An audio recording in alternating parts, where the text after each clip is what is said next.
वाहतुक पुलिस के ऊपर कार्रवाई हो तो अपने ड्यूटी के लिए वो डरे। वो ड्यूटी के लिए डर किसका है? उनको। वो आए ना यहाँ, आप यहीं पे देख लीजिए। और ये रोज का समस्या है। वो निरीक्षक ही सबसे बड़े बदमाश है। चलिए ये माहौल असुरक्षित वाहतुक पुलिस ने कर दिया है। लांगी साहब वाहतुक पुलिस निरीक्षक महीने का लेते हैं। ये सब गाड़ी का कोई भी अगर शिकायत करना है तो आम आदमी इसके ऊपर शिकायत करके अपनी तकरार दर्ज कर सकते। हमसे भाड़ा एक्स्ट्रा लिया, जो आपसे गलत बोला, इसके बाद जब आपने इंक्वायरी किया तो वर्दी पे था क्या नहीं था। वाहतुक वाले के पास जाओ तो वाहतुक वाले खड़े नहीं होते, वो गाड़ी नंबर दे के ही मुँह टेढ़ा करते, क्योंकि मालूम है कि आपने लिस्ट में गाड़ी है। वो उनके बाद भी चिट्ठा बना हुआ है ना, लिस्ट वाला कौन सा है और बिगर लिस्ट वाला कौन सा है। हमारे विरार में तो 3-4 वाहतुक वाले वो रिक्शा लेके ही घूमते हैं। अभी पगार कितना उसका, रिक्शा लेके 24 घंटा या 8 घंटा रिक्शा से निकालता है, तो रिक्शा वालों को भाड़ा कौन देता है? वो फ्री में घूमता होगा क्या? वो जो गाड़ी में बैठता है ना उसका लाइसेंस रहता है, ना फिटनेस रहता है, ना परमिट रहता है, लेकिन आशीर्वाद रहता है। लेकिन आशीर्वाद उनके ऊपर है। और वो गाड़ी में ये भगवान बैठ के घूमता है। अच्छा। आज उनके सामने जिस 17 साल का लड़का भी गाड़ी चला रहा है, ड्यूटी के टाइम में जो खड़ा रहता है ना, वो टाइम पे तो आप वर्दी पहना है तो आपके वर्दी से ईमानदारी करो। नमस्कार, मैं सचिन दीक्षित। इस वक्त मैं खड़ा हूँ विरार में। आज वाहतुक जो नियम है उसमें कई सारी त्रुटियां हैं, जिसको लेकर आंदोलन किया गया आरटीओ ऑफिस के सामने। उस आंदोलन के पीछे का कारण क्या था और आंदोलन में जो मांगे उठाई गई वो कैसे पूरी हुई है, आइए हम बात करते हैं रिक्शा यूनियन के अध्यक्ष से। कदम साहब है हमारा, उनसे बातचीत करते हैं कि आखिर क्या कुछ हुआ। आज जो आंदोलन किया उसके पीछे का कारण क्या था और क्या मुद्दे थे? आंदोलन हुआ उसके ऊपर कारण बहुत बड़ा था और रिक्शे वाले के फ़ायदे की बात थी। और फ़ायदा मतलब वैसे के लिए नहीं, पूरा महाराष्ट्र के ऑटो रिक्शा को होने वाला था। नया गाड़ी आप रजिस्टर करते हो, वो गाड़ी के टाइम ARA सोचता है, वो उसको अप्रूवल देती है। तो अप्रूवल में उसको सीधा मेंशन किया हुआ है वो गाड़ी को 3 लीटर पेट्रोल का टंकी है और वो 2 ईंधन के ऊपर गाड़ी चलने की है। और पेट्रोल जो है वो अत्यावश्यक सेवा के लिए उन्होंने दिया है तो मतलब 3 लीटर का टंकी उसको है। जब गाड़ी रजिस्टर होती है तो उसके RC बुक के ऊपर ओनली CNG लिखे जाता है, इंश्योरेंस के ऊपर CNG लिखे जाता है, और हर जो गाड़ी का वैलिड पेपर रहता है वो CNG लिखित करके आता है। अभी CNG अगर लिखित करके आ रहा है और उसको गाड़ी को पेट्रोल भी है, तो हमारी मांग थी कि उसको पेट्रोल प्लस CNG करके हमको दे दो, जाके पूछे आगे जाके इंश्योरेंस क्लेम या कोई भी बात रहेगी जब गाड़ी का अपघात हो जाएगा तो उसके ऊपर हम लोग को क्लियर कट हो जाएगा कि भाई ठीक है, ये है, क्लेम मिल जाए। ARA ने अप्रूवल जो दिया है वो उनके पास ही है, ना रिक्शे वाले के पास है ना संगठन के वाले के पास है। आज मुद्दा उठाने के बाद हमको वो दिखा रहा है, RTO दिखा रहा है, ठीक है। मैं बोला ये जब क्लेम हो जाएगा, क्लेम वाला बोलेगा कि RTO का रिक्शा का RC बुक दो, और नहीं तो पर्टिकुलर उसको निकाल के दो। तो निकाल के देने के बाद उसके ऊपर सीधा तो CNG ओनली लिखित आने वाला है। तो इसकी मांग उठाई आपने? तो उसके लिए मैं बोला कि जो है वो करके देना। दूसरी मांग ऐसी थी कि गाड़ी का जो फिटनेस RTO में कोई गाड़ी वाला, रिक्शा वाला या कोई आम आदमी कोई भी काम करने जाता है तो काम का एक लोक सेवा हमी कायदे में तरतूब किया हुआ, कायदे के हिसाब से उसको दिया हुआ है। कोई काम तत्काल करने का है, कोई काम 10 दिन में करना है, कोई 7 दिन में करने का, कोई 15 दिन में करने का है। लेकिन फिटनेस के बारे में अपन दिखाया जाए तो रिक्शा वाले फिटनेस के मतलब ख़त्म हो रहा तभी जाते तो उसका फीस भर के जाते हैं। वह जाने के बाद गाड़ी इंस्पेक्शन होने के बाद वो गाड़ी का फिटनेस अप्रूवल है वो 15-15 महीना आता नहीं था। 15-15 दिन, एक महीना आता नहीं था। तो उसके लिए उन्होंने बार उसको मौखिक कंप्लेंट किया था कि सर ये गलत है। जो अधिकारी कोई भी अगर गाड़ी देख रहा है उसको बोलो कि अगर डॉक्यूमेंट्स में कोई कमी है तो तत्काल वो उसका जो कोई प्रतिनिधि रहेगा उसको बताओ, या रिक्शा वाले को जाके उसको बुलाओ, तो उसका प्रॉब्लम तो कुछ मार्ग नहीं लेगा। लेकिन वो भी नहीं बता रहा है। ये आंदोलन करने के बाद जो लेटर देने के बाद 8-15 दिन से 8 दिन से वो लोगों ने चालू किया है। आज अगर गाड़ी होती है तो दूसरे दिन उस लोगों ने फिटनेस देना चालू करते हैं। और एक मुद्दा था, दूसरा जो मुद्दा है वो मुद्दा रिक्शे वाले के लिए भी है और आम जनता के लिए है। ये खास मुद्दा है। ये खास मुद्दा है। ये खास मुद्दा ऐसा है कि बहुत सालों से या महीनों से आप देख रहे हैं कि आपके चैनल से माध्यम से भी बहुत लोगों की शिकायत पब्लिश हो रही थी। लोगों की मांग थी कि रिक्शा वाले को कोई अंकुश लगाओ या कुछ करो, परमिट जिनका लाइसेंस नहीं है, बेकायदे से है। अभी आप देखने जाए तो आप ये बाजू में आपका अधिकृत स्टैंड है, ये बाजू में अधिकृत स्टैंड है। अगर आप पीछे देखना जाएगा जैसा अभी आप खड़े हो गए तो सब भाग गए, और इधर पूरी ट्रैफिक हो जाता है, ट्रैफिक हो जाता है। समस्या। तो अभी जो गाड़ी वाला गाड़ी चला रहा है, जो कुछ कर रहा है, उसको ये तो होना मांगता है, मालूम होना मांगता है कि ये जैसा का लाइन में वैसा मैं भी लाइन में होना चाहिए। अभी आप देखने जाए तो यहाँ सब है, या फुलपाड़ा के सब रिक्शा वाले यहाँ आते हैं। फुलपाड़े का अधिकृत बाग कायदा आपको मालूम रहेगा। मैंने हमारे संगठन के माध्यम से 145 स्टैंड खड़ा किया, उसमें उनको भी एक स्टैंड हमने दिया हुआ है। यानी आप ये कह रहे हैं कि ये वाला लीगल है और उस जगह जो है वो इनलीगल। हाँ, लीगल है, मतलब इनलीगल है। हाँ, अभी आप देखने अभी जाए जो कि बीच में आते हैं यहाँ जो है यहाँ भी जो लगे हुए हैं, देखिए आप, इसको कोई मायना नहीं है, ये बेकायदे से व्यवसाय कर रहे अच्छा, हैं। इसमें पुलिस वाले जो ट्रैफिक हवलदार हैं जो खड़े उसमें हैं- गलती जो है ना, देखो पुलिस वाला हर जगह खड़ा नहीं हो सकता है, उनको कायदा सुव्यवस्था भी देखने का है। पहली बात है, इसके इसे लिए फांसा मारना कहते हैं। महाराष्ट्र शासन ने उसके लिए स्पेसिफिक आपको मालूम है कि ट्रैफिक एक डिवीजन निर्मित किया हुआ है। ट्रैफिक डिवीजन निर्मित का ये काम होता है कि वाहतूक शहर में वाहतूक कोंडी कोई होना नहीं चाहिए। जहाँ वाहतूक कोंडी होती है, वाहतूक कोंडी का नियंत्रण करने का काम 100% उनका ही है। लेकिन आप अगर देखना चाहिए वसई विरार में, तो यहाँ वाहतूक वाले का काम जो है वो देखने जाए तो अलग तरीके से चालू है। उनका धरातल पे उस तरह का काम नजर नहीं है। जो काम करना चाहिए, उनकी दहशत नहीं है ना। हाँ, आज उनके सामने 17 साल का लड़का भी गाड़ी चला रहा है, 17 साल का, 16 साल का, जो नाबालिग है। नाबालिग है, वो भी गाड़ी चला रहा है। तो वो गाड़ी अगर चला रहा है तो उसका अंकुश लाने किसका काम है? ट्रैफिक पुलिस, रोड पे कौन है? Traffic police. हम लोग ये नहीं बोलते कि 24 घंटा खड़ा रहो, लेकिन आपके ड्यूटी के टाइम में जो खड़ा रहता है ना, वो टाइम पे तो आप वर्दी पहना है तो आपके वर्दी से तो ईमानदारी करो। हाँ हाँ, आपको सब कुछ है, पेशाब जाना है, घर में खाना खाना है, सब कुछ करना है आपको। इसका मतलब ये नहीं ना कि अवैध निर्माण करना है। बराबर। इसको अवैध चाहिए निर्माण जो हुआ है इसको बंद करने का ना, तो मैं बोलता हूँ 2 घंटे का उनको टाइम नहीं लगेगा करने के लिए। लेकिन उनकी मानसिकता नहीं है, तत्परता नहीं है वैसे। तत्परता नहीं है। अगर उनको मालूम है अपन अगर वो करने जाए तो अपने बाकी का ख्वाहिश पूरा नहीं कर सकते अपन। ख्वाहिश उसके साथ देखने जाए आप, उसके साथ देखने जाए। हमारे विरार में तो 3-4 वाहतूक वाले वो रिक्शा लेके ही घूमते हैं। अच्छा। अभी पगार कितना उसका, रिक्शा लेके 24 घंटा या 8 घंटा रिक्शा से निकालता है, तो रिक्शा वालों को भाड़ा कौन देता है? वो फ्री में घूमता होगा क्या? बराबर। तो उसको भाड़ा कहाँ से देता है वो लोग? अच्छा, एक सोचने की बात है। इसका मतलब ये होता है कि ये जो चालू है उसके में जो कुछ मिलता होगा उसकी पूर्तता उनको किया जाती है।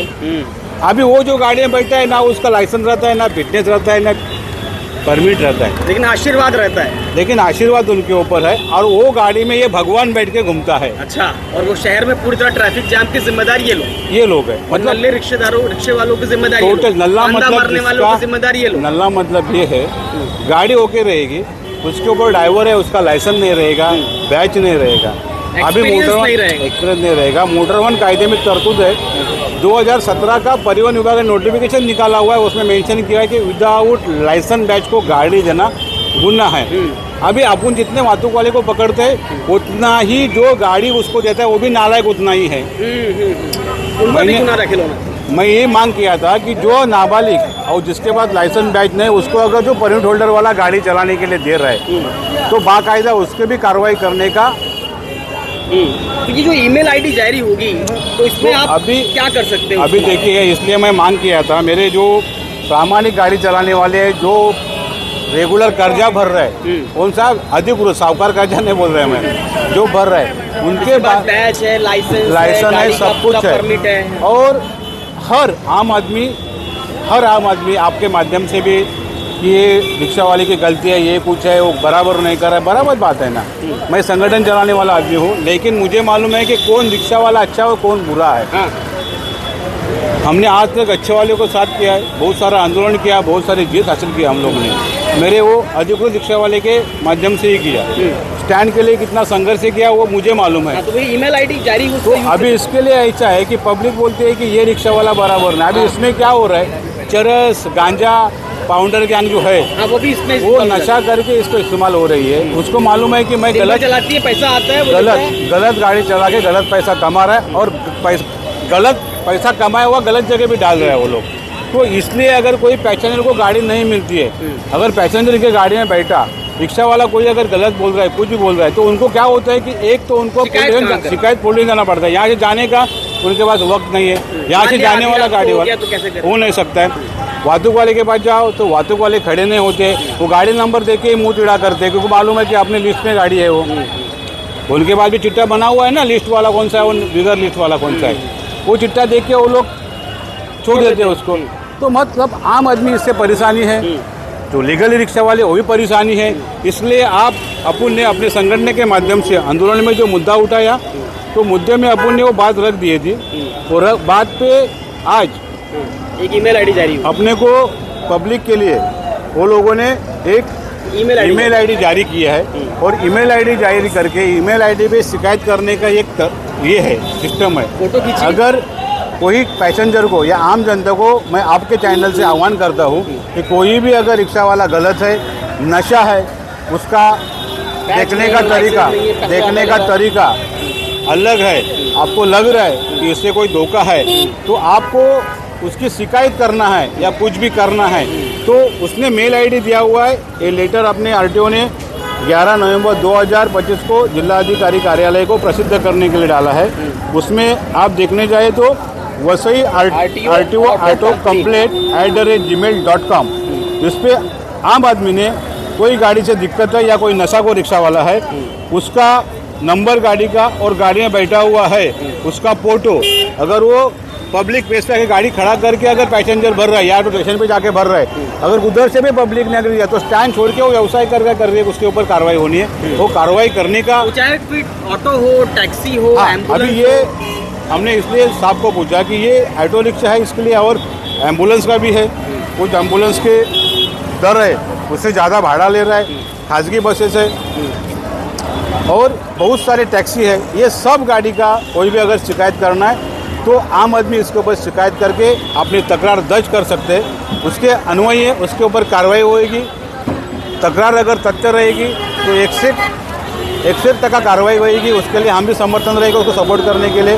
इसलिए जो कुछ तकरारी आपको दिक्कत है वो ईमेल में खाली नीचे मेंशन करके डालिए कि इससे क्या हुआ, आपसे भाड़ा एक्स्ट्रा लिया, क्यों आपसे गलत बोला, इसके बाद जब आपने इंक्वायरी किया तो वर्दी पे था क्या नहीं था, ये अच्छे के लिए हुआ है। मैं बोला अगर इसको लोगों ने अच्छा तरह से इस्तेमाल करेगा तो बहुत सारा परिवर्तन हो जाएगा और वाहतूक वाले का ऊपर जो का उनका चालू है वो इसमें पाबंदी आ सकती है, लग सकती है। इसमें ये थे कदम साहब, इन्होंने साफ तौर पे कहा कि 3 प्रमुख मुद्दों के साथ में आज वो आंदोलन किए और इन 3 प्रमुख मुद्दों को ठीक से आरटीओ के बड़े अधिकारी के सामने रखा गया और साफ तौर पे मांग की गई कि इसे धरातल पर लाया जाए। वहीं ईमेल आईडी अब जारी कर दिया गया है जो स्क्रीन पर आप देख पा रहे हैं, तो हम इसमें आप कंप्लेन कर सकते हैं और कंप्लेन के माध्यम से इस पर कार्रवाई होगी। अब देखना ये होगा कि इस तरह के ट्रैफिक के जंजाल से जो अनधिकृत तरीके से रिक्शा चलाते हैं, अनधिकृत तरीके से रिक्शा चलती है, जो लीगल हैं उनको परेशानी होती है, उससे निजात मिलता है। या शहर अभी भी आरटीओ की या ट्रैफिक पुलिस हवलदारों की लापरवाही से अभी भी जूझता है। ऑटो वालों की शिकायत से पहले हम ऑटो वाले ही हैं। ऑटो वालों की जो वाजिब शिकायत रहती है उसके खिलाफ में आरटीओ ने नंबर जारी करना चाहिए। जो गलत रिक्शा चालक हैं हम उनके खिलाफ हैं, हम भी रिक्शा चालक हैं। क्या समस्या होती है उनके द्वारा? उनके द्वारा ये समस्या होती है कि पहले तो वो लाइन से आते नहीं हैं, एक वो नशे में रहते हैं, दो और दूसरा जो भाड़ा लेना चाहिए वो नहीं लेते हैं, और तीसरा समस्या ये है कि ये देखिए जरा सामने देखिए मैडम, ये जो रिक्शा जितना लगी हुई है वो बगैर स्टैंड का है, वो स्टैंड नहीं है। जैसा पब्लिक अभी उतरेगी तो कैसा आएगी, और यहाँ है स्टैंड जाएगी वहाँ, और सबकी रोजी रोटी में समस्या पूरी समस्या होती है। और दूसरा सबसे बड़ी समस्या हमारा वाहतुक पुलिस की है। वाहतुक पुलिस क्या करती है? वाहतुक पुलिस सवेरे कर्तव्य करती है ना? नहीं, कहाँ है कर्तव्य? नहीं करती है। कहाँ है बताइए? कितना बजा है? क्या करती है फिर? सवेरे उसका 8 बजे से और 3 बजे तक एक वाहतुक पुलिस की ड्यूटी है, और 3 बजे से रात को 11 बजे तक दूसरी वाहतुक पुलिस की ड्यूटी है। और यहाँ पे आप जिस अभी जो टाइम है आप देख लीजिए, कोई वाहतुक पुलिस है यहाँ पे? 4:30 बजे है, कोई नहीं है। और ये समस्या कर्तव्य नहीं निभाती है। क्या करते हैं फिर?